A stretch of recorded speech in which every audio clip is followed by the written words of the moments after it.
فاسق فاجر تھا، اس کا انتقال ہو گیا۔ انتقال ہونے کے بعد لوگوں نے پوچھا کہ یار تو فاسق فاجر تھا، گناہگار تھا، پاپی تھا، مگر تو جنت میں مزے کر رہا، جنت میں مزے کر رہا، وجہ کیا؟ اس نے کہا جی وجہ یہ ہے کہ میں ایک دن کسی کا مہمان ہوا، جب اس گھر میں گیا تو مجھے انہوں نے کہا یہ محل ہے، کمرہ ہے، آپ سو جائیں۔ تو کہتے ہیں وہاں پر جو ہے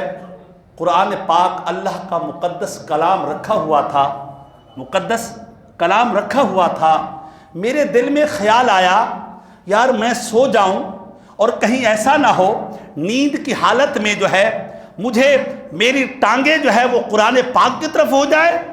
یہی سوچ کر کے، اور اگر میں بیٹھوں گا تو کہیں قرآن پاک کی بے ادبی نہ ہو جائے، ساری رات جو ہے میں کھڑا یہی سوچتا رہا، قرآن کے ادب میں، قرآن کی تعظیم میں سوچتا رہا کہ میرا قرآن جو اللہ کی کتاب ہے اس کی بے ادبی نہ ہو جائے، گستاخی نہ ہو جائے۔ فرمایا جب میں مر گیا تو اللہ نے فرشتوں کو کہا میں اس کے پاپ کو دیکھوں، اس کے گناہ کو دیکھوں، یا اپنی مقدس کتاب کے ادب کو دیکھوں،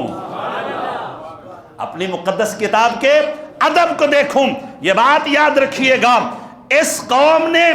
اسی وقت عزت پائی ہے جب تک یہ مصطفیٰ کا ادب کرتی رہی ہے، اللہ کی کتاب کا ادب کرتی رہی ہے۔ اور یہ دنیا کی عالمی انٹرنیشنل سازش جو ہے، یہ سویڈن حکومت نے یہ بڑی بغیرتی کی ہے کہ آپ اپنے جلسے کریں، جلوس کریں، ہمیں کوئی اعتراض نہیں ہے، مگر اللہ کی کتاب کی گستاخی بے ادبی ہم برداشت،